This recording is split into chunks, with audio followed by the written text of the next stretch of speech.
Oprah Winfrey, Ted Turner, Ellen. There's a bunch of them. Bill Gates is total cabal bullshit. So is there's tons of it's. That's what I'm saying. It's not a Jewish conspiracy. It's a conspiracy that's overwhelmingly Jewish. Like there's a bunch of them.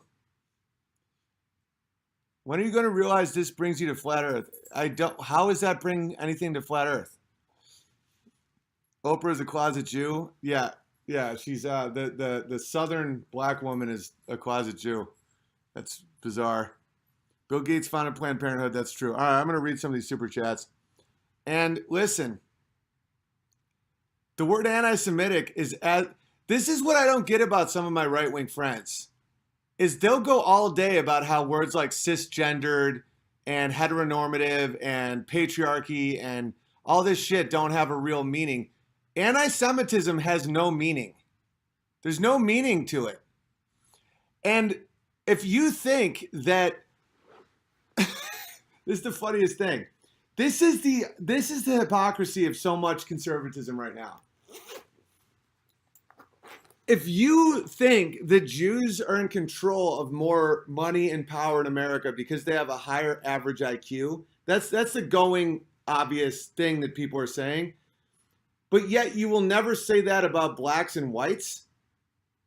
I don't say it about anybody. My thing, I'm done with that whole argument. I think that whole argument is for the birds. It's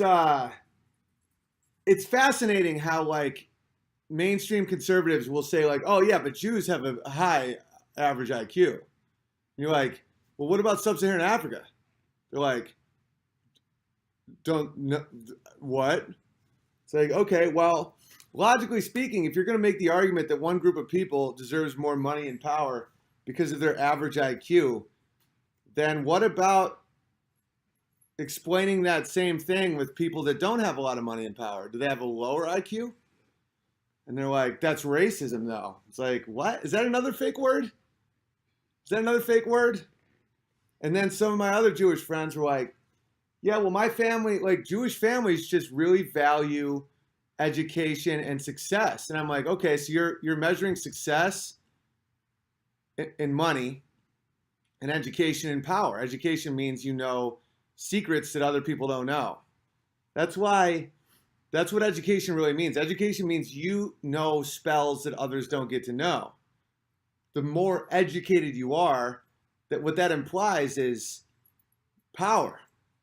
And so it's like, so the two arguments are Jews are smarter than everybody else and they just value power and money more.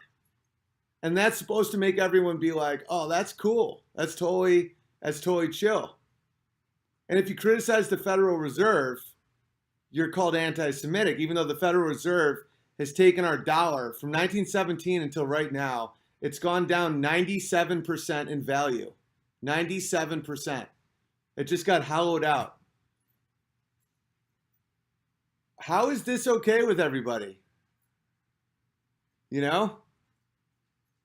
It's and then other people are like, well, I know poor Jewish people. I'm like, any janitors? They're like, no. Yeah, there's no Jewish janitors. Owen Benjamin goes on an anti-Jew tirade. I don't think people realize that it's getting to the point when no one listens to any of that shit. It's like, so you can't criticize a group of people and the reason is that they're smarter than you or they value money and power more culturally. And that's fine. As you turn on CNN, run by Zucker, lying about your elected president, trying to undercut your entire culture. And then you realize the Federal Reserve has raised banks. The Lehman Brothers and Goldman and Sachs both got trillions of free dollars printed by the Federal Reserve. And no one can criticize any of the people involved because of a made-up word called anti-Semitism. I'm a Jew and I think Owen is awesome. Well, thank you. That's what I mean. There's tons of good Jews. The whole point, it's a basic logic fallacy that I do think IQ plays a factor where there's people that don't have enough intelligence to understand the basic principle that all Dalmatians are dogs, not all dogs are Dalmatians. That one logic thing is literally could end the world. Where it's like it's the equivalent of saying, well, my friend's black, so he'll play in the NBA. It's like, no, all of the NBA is black, not all black is the NBA. There is a highly specific group of people that are the best athletes in the country, and they're all black, all of them.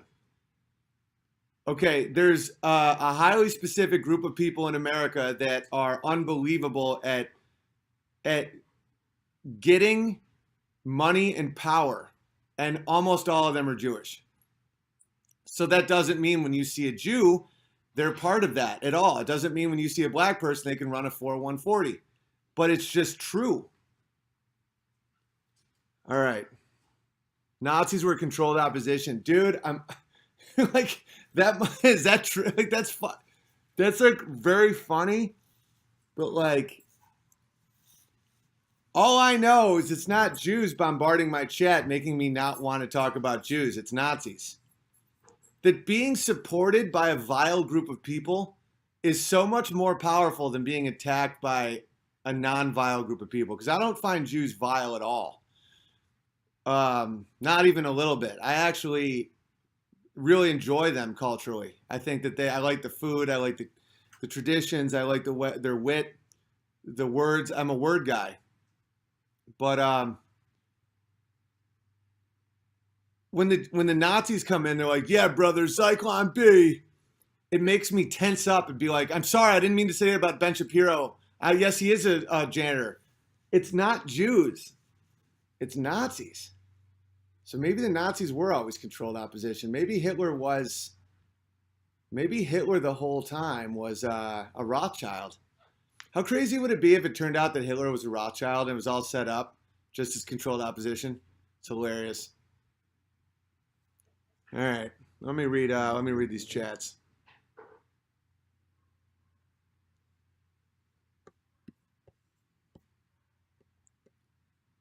Jew and jewelry, a coincidence, or is there something to it? Serious. I have no idea. It sounds like more than a coincidence. Just slaves and a lot of time and humans worked hard as men used to a lot more. Modern men could build 10 pyramids in 1 year, yet now rectangular buildings are the norm. Back in the day, pyramids were because of stable. I disagree, man. I think the whole like men used to be stronger argument doesn't really hold up because I don't know. I saw it like Bill Whittle said something like that about NASA where he was like, you know, people nowadays just don't understand the will and drive of men back then. It's like they also didn't even have a fucking iPhone. Like they didn't have any technology, and then they buried all of it, and then they burned all the proof, and it was all run by Nazis. Bear in mind when you're defending NASA, you're defending like Hitler's top brass. Werner von Braun worked in a factory where they would hang the slowest guy every week. Whoever had the lowest productivity, they'd just hang him. Like right now, the guy, the architect of the Saturn V, would have been considered a Nazi war criminal. So just know who you're defending and who I'm questioning. That's all I'm saying. All right. 12,000-year-old crater found in Greenland that explains the sudden end of the last ice age. The true age of the Sphinx from water erosion is 12,000 years old. Yeah, totally. When I was first shown that documentary, by the way, I thought it was true. But it's like that with a lot of shit these days. That's why I wasn't even that surprised. It's like anything that they're focusing that much around making like disinformation and shit. So weird.